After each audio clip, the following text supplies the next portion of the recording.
tänne meille Kyykerin kylätalolle maahanmuuttaja-iltaan. Se, minkä takia on tänne tänä iltana kokoonnuttu, niin Natalia Iivalainen on meidän nyt kylätalon hankkeessa tehnyt maahanmuuttajia tämmöistä selvitystä maahanmuuttajien sopeutumisesta ja kotoutumisesta Outokumpuun. Ja on tarkoitus, että Natalia kertoo sen tuloksista, mitä siellä kävi ilmi. Ja sitten voitaisiin lopuksi miettiä vähän semmoista kansainvälisen kahvilan tai kansainvälisen keskuksen tai vastaavan toimintaa. Mutta Natalia, ole hyvä. Terve kaikille. Minä olen Natalia Iivalainen. Minä olen asunut Outokummussa ja Suomessa on 6 vuotta. Ja viimeinen syksyllä minä tulin jo harjoittelukylätalolle ja autamaan järjestää pieni tutkimuksen maahanmuuttajan kotoutumisesta.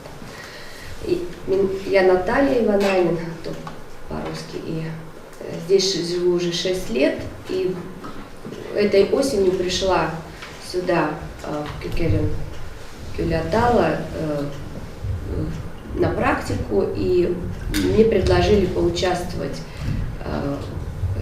в небольшом исследовании, как проходит адаптация у иммигрантов здесь, в Outokumpu. Теперь я буду по-русски говорить, и Алена будет помогать мне переводить. Okay. Итак, осенью мы опросили 53 человека, иммигранты, которые живут здесь, в Outokumpu. Tänä syksynä tehtiin pieni kysely ja yhteensä ihmisiä oli 53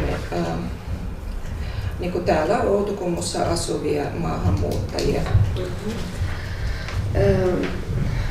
Цель опроса была выяснить, как проходит адаптация у иммигрантов и с какими трудностями иммигранты встречаются, и выяснить также, каким образом они решают эти трудности, удается ли им решить и каким образом это происходит. Eli tämän tutkimuksen tavoitteena oli selvittää, miten maahanmuuttajat sopeutuvat täällä Suomessa ja minkälaisia vaikeuksia he kohtaavat ja miten he niitä ratkaisevat sitten.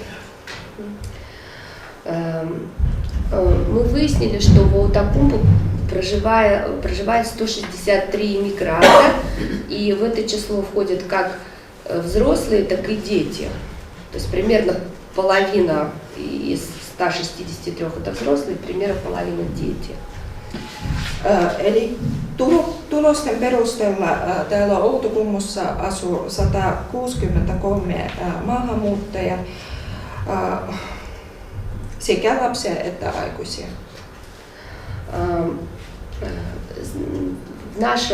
То есть я предложила участвовать 56 взрослым людям от 12 до 62 лет, и 53 человека согласились принять участие, 3 отказались. Участие в чем? Ну вот в этом вопросе.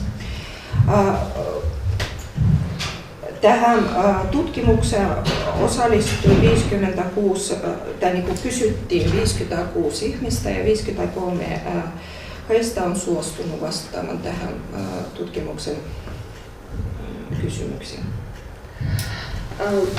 Значит, еще по группе, то есть среди этих 53 12 было мужчин, если это интересно, и 4 человека это были иммигранты, которые не владеют русским языком. 4, то есть это из других стран, а остальные все, скажем так, из стран бывшего Советского Союза. Да? Näistä 53 12 oli miehiä ja 4 ei osannut puhua suomea ollenkaan. Mutta kaikki muut olivat kuitenkin entisen Neuvostoliiton tai maahanmuuttajia entisen Neuvostoliiton alueelta. То есть вот такие страны, как Казахстан, Эстония, Латвия, Kazakstanissa, Liettuassa, Latviasta, Ukrainasta. Еще опрос проходил, скажем так, двумя частями. То есть был подготовлен опросник, состоящий из 27 вопросов. Вот. И также было собеседование.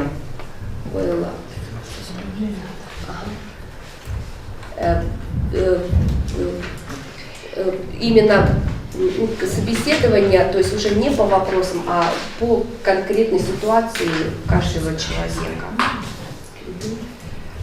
Tämä tutkimus oli kaksiosainen ja siihen sisältyi 27 kysymystä ja sitten oli myös näitä henkilöhaastatteluja. Kyllä. Ja nyt voimme keskustella sitten tuloksista. Первый момент, что иммигранты в Финляндию приезжают не все по собственному желанию. Большинство, конечно, это 70 почти что процентов едут сюда желание, но некоторые вынуждены ехать в Финляндию вслед за своими родственниками. В основном это касается, конечно, детей. Heti ensimmäisenä kävi ilmi, että noin 30% tulee tänne Suomeen tulee sellaisia ihmisiä, ketkä tulevat niin sanotusti ei omasta halusta, vaan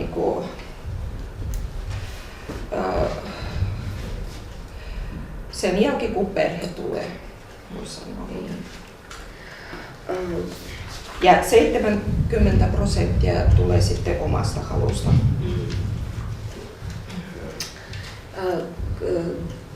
Конечно, любой переезд связан с трудностями. И очень было важно выяснить, какого рода трудности встречаются у иммигрантов в связи с переездом в другую страну, в частности, сюда. Ja kuten tiedetään, jokaisella muotoa on hankala asia ja tärkeänä oli selvittää, minkälaisista vaikeuksista on kysymys ja miten ja niin kuin muun muassa minkälaisia vaikeuksia kohtasi nämä Outokumpuun tulleet maahanmuuttajat. Я сейчас перечислю прям такие основные трудности. Значит, ja luettelen teille tässä tärkeimmät niistä vaikeuksista. Значит, это, во-первых, отсутствие информации на родном языке об услугах, которые есть в Outokumpu или в Финляндии. В общем, дефицит информации, другими словами можно сказать. Ja heti ensimmäisenä selvisi, että tärkein vaikeus on se, että maahanmuuttajalla on usein infon puute siitä, että minkälaisia palveluja on esimerkiksi tai mistä niitä erilaisia palveluja on saatavilla. Ну, например, ja omalla kielellä siis, niin kuin täällä tarkoitetaan. Например, даже если есть возможность воспользоваться услугами переводчика. Такое право есть у иммигрантов. Например, иммигранты не знают, где взять вот эту услугу, где sпросить ее. Jos jopa on oikeus, ihmisellä on oikeus tähän tulkkauspalveluun, niin maahanmuuttaja usein ei tiedä, mistä kääntäjän palveluja on, niin kuin, voi saada, että kenen puolen voi niin kuin, kääntyä. Второго рода трудности – это, можно так их назвать, что, конечно, переезд вызывает очень много изменений в жизни человека, в том числе такие изменения, как расставание с родственниками, как бы расставание с привычным образом жизни. И отсюда появляются какие причины? Во-первых, причины как бы трудностей психологического характера и трудности, связанные с ухудшением здоровья, ухудшается здоровье. Toinen pointti oli se, että muuton takia moni maahanmuuttaja kokee sellaista psyykkistä jännitettä, että kun omat sukulaiset jäävät rajan toisella puolelle, niin tietenkin se aiheuttaa tietyn tyyppiset psyykkiset vaikeudet ja esimerkiksi se aiheuttaa terveyden ongelmia. Конечно, выделяем такую специфическую трудность, как невладение языком.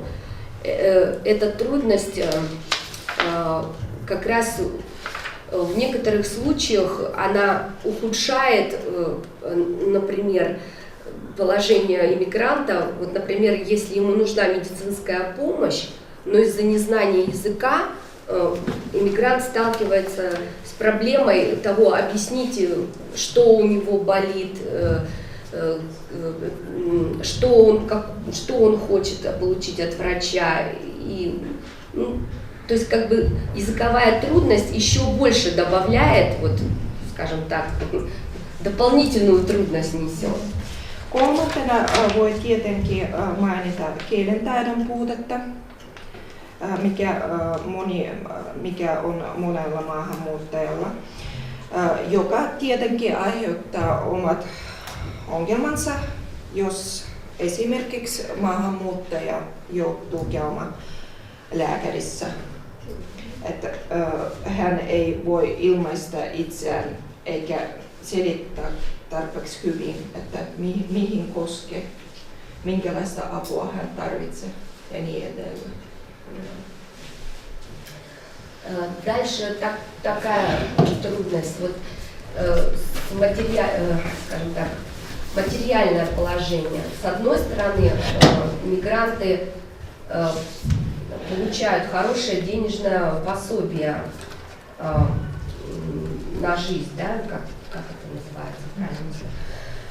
С другой стороны, у иммигранта безработица очень часто длится очень много лет, то есть несколько лет подряд. И именно опять язык здесь опять становится таким препятствием для получения рабочего места. И вот это вот долгое пребывание в ситуации безработного, иммигрант отмечает, что слабое у них материальное положение, недостаточно средств для того, чтобы жить полноценной жизнью в Финляндии. Neljäntenä kohtana voi mainita semmoinen kuin tämä materiaalinen niin kuin rahallinen tuki niin sanotusti. Että toisaalta maahanmuuttaja Suomessa saa hyvät etuudet kaikin puolin, mutta kielentaidon puuten takia maahanmuuttajilla on tai maahanmuuttajat ovat useimmiten työttömät ja nimenomaan pitkäaikaiset työttömät, tai niin kuin puhutaan pitkäaikaisesta työttömyydestä, mikä puolestaan aiheuttaa tämän niin kuin oman rahatilanteen heikkoutta niin sanotusti.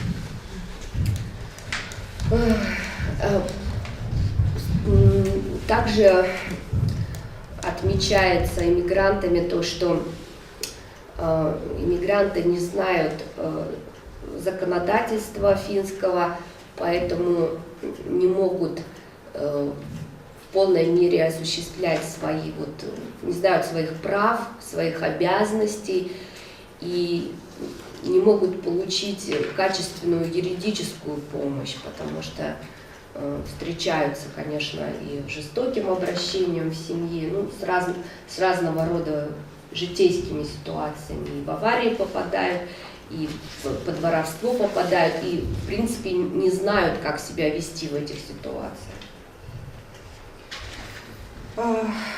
Myöskin voi mainita sellainen asia, että moni maahanmuuttaja ei tunne tarpeeksi hyvin niin kuin Suomen valtion lakia. Siis tässä vaiheessa puhutaan siitä, että maahanmuuttaja ei tiedä omista oikeuksista eikä vastuuksista. Eikä tietenkään usein pysty niin kuin tämän perusteella saamaan minkälaista tai niin kuin tarpeeksi hyvää apua, siis niin kuin nimenomaan mitä ne on, juridistikat, mikä se on? Lakimies. Niin, eli lakimiehen palveluja.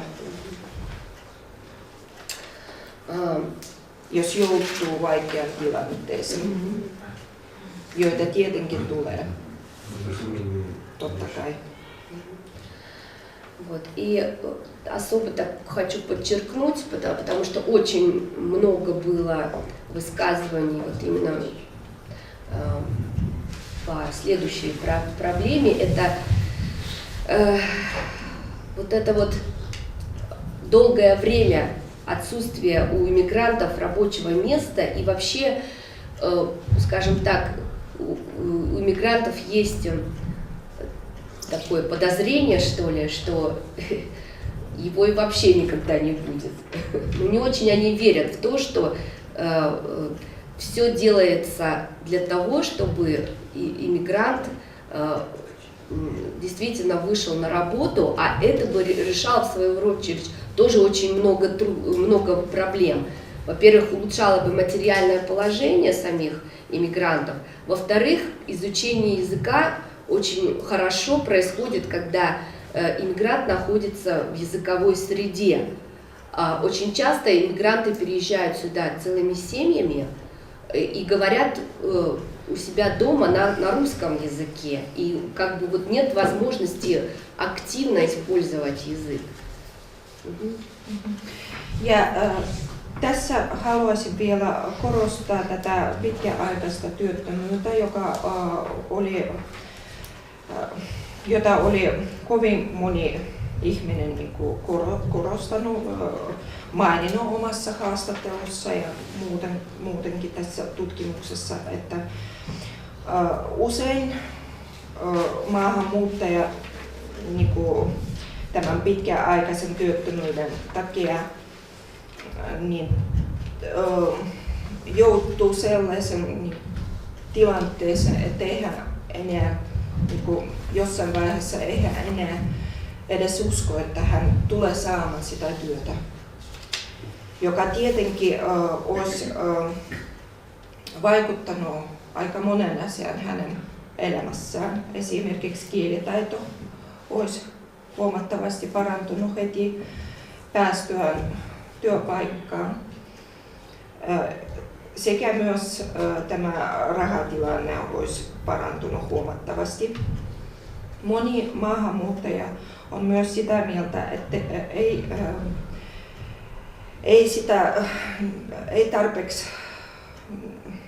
ei tapahdu tarpeeksi paljon sitä varten, että kaikkia maahanmuuttajia olisi työllistetty. Иммигранты, как бы одно из пожеланий иммигрантов именно идет к бирже труда, вот Тёвой Матомиста, да, именно чтобы программа адаптации иммигрантов шла более, скажем так, пошагово и так, чтобы, опираясь на эту программу, иммигрант действительно чувствовал, что, сделав один, второй, третий последовательный шаг по этой программе, в конце он действительно, результатом его было это получение вот рабочего места, причем не просто уборщика, а рабочего места, связанного близко к его профессиональной ориентации. Потому что у нас иммигрантов очень много людей и с высшим образованием, и с медицинским, психологическим, и учителя, и так далее. Вот. И рабочих много специальностей, и каменщики, и строители, и инженеры. Ну, так сказать, не у всех есть желание просто мыть полы и туалет. Yksi toivomus maahanmuuttajilta oli nimenomaan työvoimatoimistolle, eli sen mikä se ohjelma, niin kuin ohjelman muuttamiseen. Oliko se kotouttamisohjelma? Joo, kotouttamisohjelman muuttamisen. Että se tapahtuisi niin sanotusti askeleelta. Ja sen päätavoitteena ja sitten päätavoitteena olisi sitten työllistyä ja nimenomaan oman edellisen ammattin mukaan. Koska täällä on erilaisia, maahanmuuttajan kesken on erilaisia spesialisteja, on terveydenalan spesialisteja, on psykologia, on näitä on opettajia ja kaikkia muita, että nimenomaan siis toivoisimme, että ammatin mukaan tapahtuisi tämä työllistyminen. Сейчас у иммигрантов впечатление такое, что Työvoimatoimisto предлагает, организует курсы языковые, но те, кто приезжает сюда впервые, очень часто не попадают на курсы, потому что их места занимают уже те люди, которые здесь живут, допустим, несколько лет, и которые могли бы уже идти на практику или идти на рабочие места, но для них этих рабочих мест не находится, и как бы люди вместо того, чтобы идти, как бы искать работу, попадают на курсы. А те, кому нужны на курсы, получается, тоже не попадают на курсы, сидят дома и тоже как бы не общаются, не развиваются, то есть как бы, скажем так, адаптация не идет вот в полную силу, как бы этого хотелось. И такой замкнутый круг получается. Tällä hetkellä maahanmuuttajilla on sellainen käsitys, että työvoimatoimiston järjestämillä kursseilla on sellainen, tai niin kuin maahanmuuttajat yleensä kohtaavat sellaisen vaikeuden, että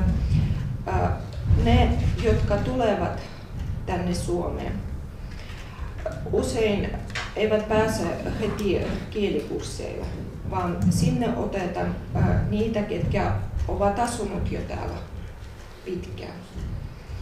Ja sitten tulee tällainen, sanotaanko, että orava pyöräilmiö, että ne, ketkä olisivat jo olisivat olleet jo valmiina lähtemään töihin tai työharjoittelulle, he lähtevät kielikursseille ja ne, jotka tulevat tänne ja heitä pitäisi oikeastaan päästä johonkin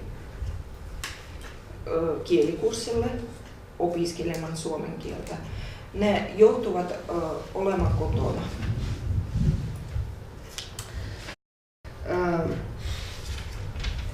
В целом иммигранты отмечают, что они очень рады тому, что они приехали жить в Финляндию и чувствуют себя здесь хорошо.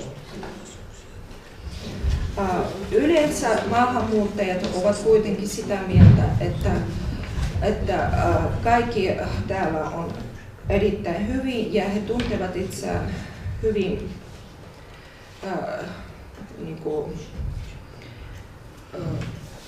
he tuntevat itseään hyvin täällä. Особенно у них большие надежды на будущее, что у них, они отмечают, что у них есть силы, есть здоровье, есть желание здесь жить и работать, и есть такая вера, что все их желания исполнятся.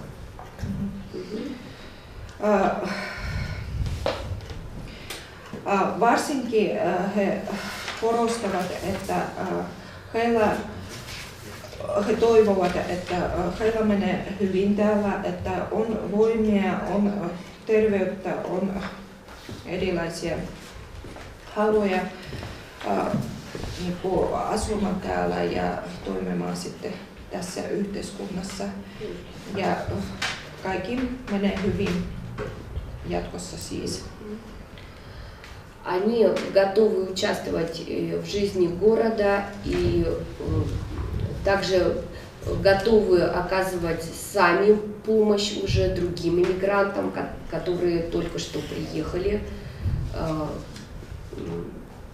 В общем, они готовы к активному взаимодействию и к активному такому общению здесь, в городе. Maahanmuuttajat ovat valmiina osallistumaan kaupunkiyhteiskunnan elämään ja ovat myöskin valmiita auttamaan muitakin maahanmuuttajia.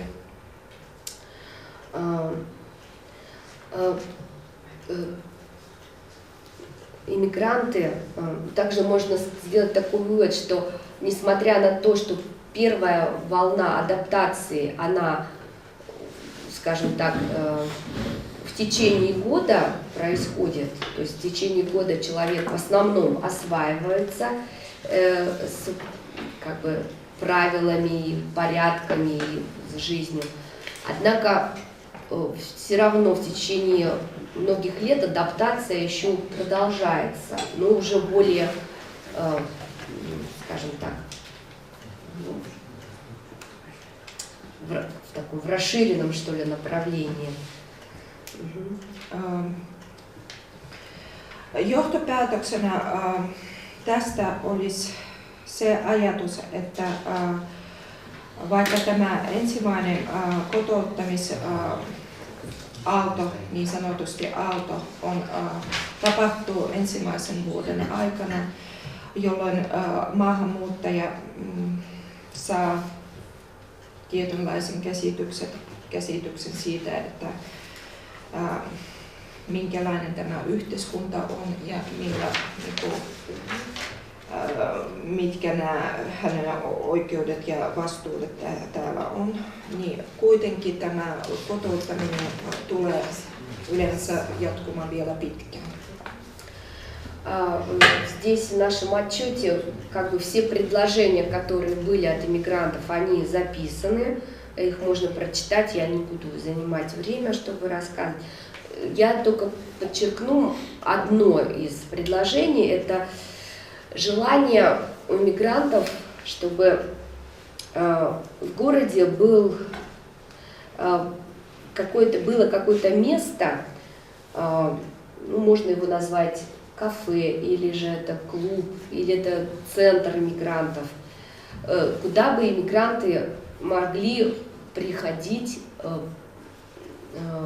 как бы такое в свободное время и могли бы свободно общаться.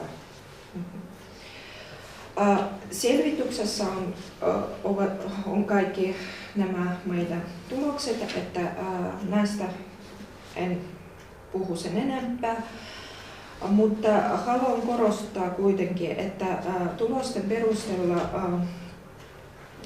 voi niinku johtopäätöksenä mainita, että maahanmuuttajilla olisi sellainen toivomus, että tänne Outokumpu,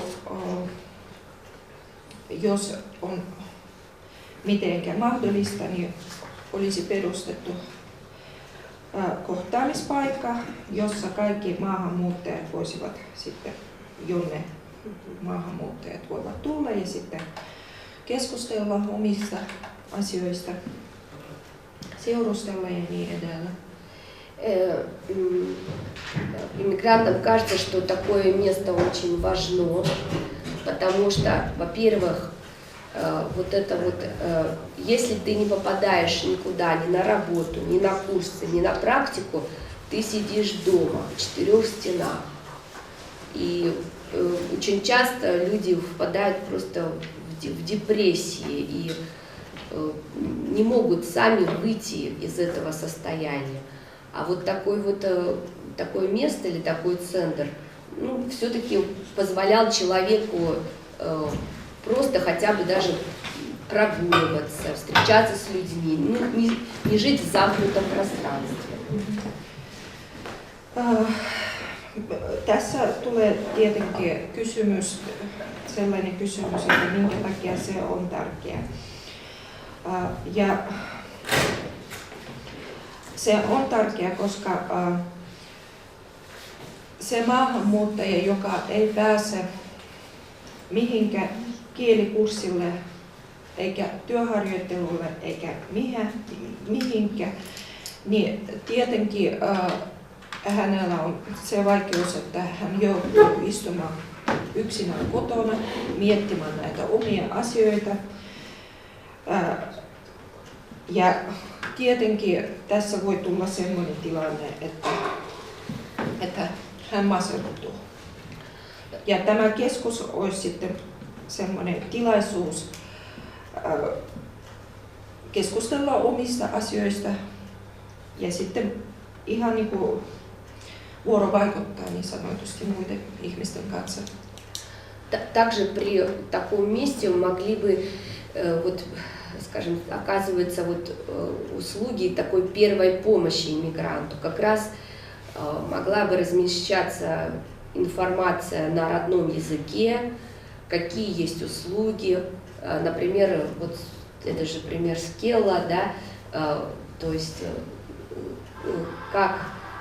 какие, допустим, анкеты могут быть в Келле. Ну, вот решать первичные трудности, куда вообще человек мог бы обратиться, если такие трудности возникают, он не знает, где взять помощь. То есть вот этот центр помогал найти решение вопросов.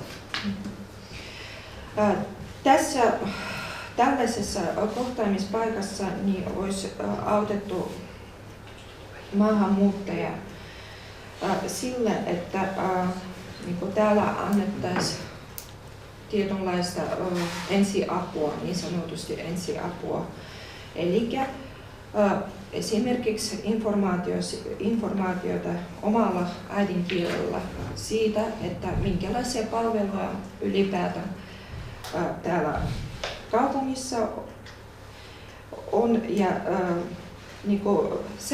niiden perusteella hän voisi sitten viedä eteenpäin nämä omat asiat, kuten esimerkiksi tässä oli mainittu jo nämä Kelan palvelut.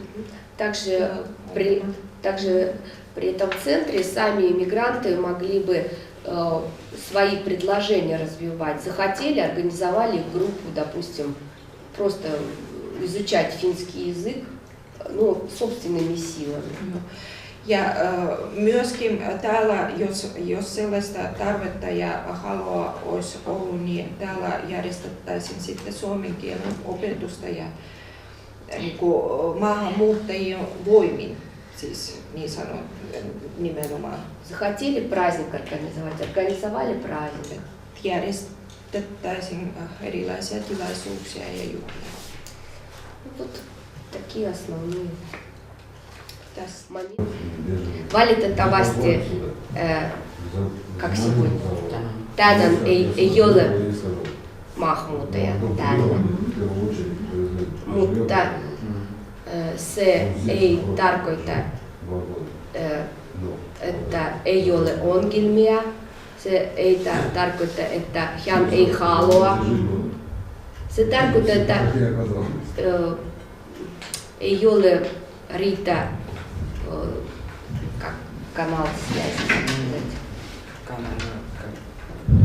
yhteyskanava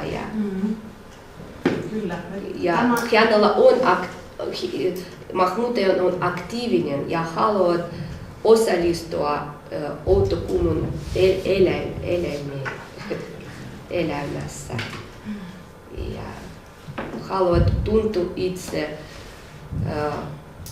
he outokumpulaisen. Voi olla eri kansalaisen, mutta outokumpulaisen. Ja että minä предлагала ehdotin 56 ihmiselle ja 53 sanoi hyvä ja me haluamme jo olla hyvä. Ja kertoi minulle oma historia, oma tilanteen, oma paljon. Semmoinen kysymys, kun kaikkiaan on 163 niin kuin maahanmuuttajaa tilaston mukaan ja 56 oli niitä, joita niin kuin pyysit, että voiko haastatella. Miten ne valittiin ne 56 tästä 163? Miten valittiin?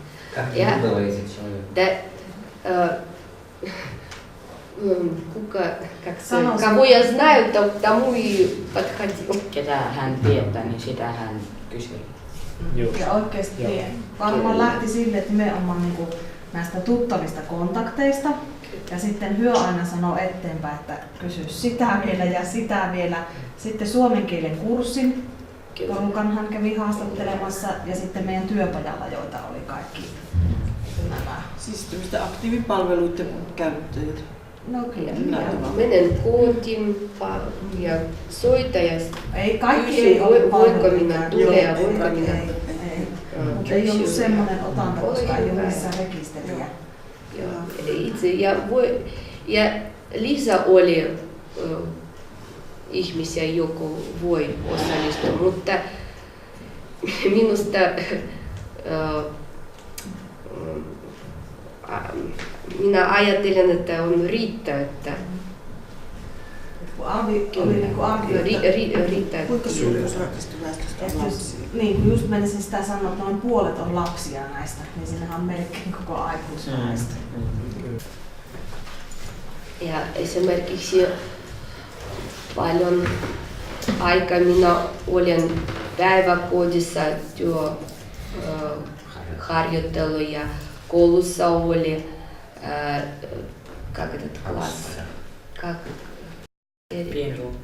pieni luokka, missä erityisopettaja on. Ja minä haluaisin esimerkiksi avustajaa, mutta ei ole paikka minulle esimerkiksi. Valitettavasti. Ja minun viides taso, minä voin voin saada, jos minä keskustelen suomalaiset kanssa, koska minulla on venäläiset perhe ja kotona me kaikki puhumme venäjäksi, koska se on hyvä, jos venäjän kielitaito myös on korkea. Ja lapsella oli kaikki, koska päiväkodissa ja koulussa lapset suomeksi puhuvat suomeksi. Mutta minulla ei ole mahdollisuus minun viides taso saada, koska ei ole työpaikka, ei ole keskustelua. Paljon keskustelua. Niin, ehkä Suomessa on tuolla työllisyyskuvioissa, kun on ollut, niin Joensuun yliopistosta ovat vierailleet näissä just maahanmuuttaja-asioissa eri puolilla tuolla Euroopassa, niin monessa maassa laitetaan maahanmuuttajat heti töihin ihan ummikkona ja siellä opitaan kieli. Tietysti se työtehtävä ei ole ehkä semmoinen, mitä sä oot tehnyt kotimaassasi, mutta että niin kun on pakko mennä töihin johonkin. No, minusta kielen taito ei pitää olla esteitä, jos on työpaikka. Ja esimerkiksi Robert tuli Suomen 7 vuotta sitten, hän ei osaa suomeksi. Hän osaa englanniksi ja hän sai työpaikan Pielisen Betoni ja nykyisin on, ja ei ole este. Nykyisin on este. Препятствия.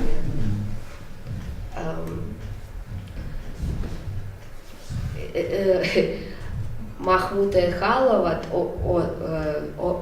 opiskella suomen kieltä, haluavat. Ja se on oikein hyvä, jos minä osaan 2 kieltä. Kyllä, mutta esimerkiksi minulla ei ole kokemuksia, että minä puhun toisen kielestä ja vähän pelkän, että puhun. Ja minusta se ei pitää olla este, että maahanmuuttajan elää täysi elämää Suomessa.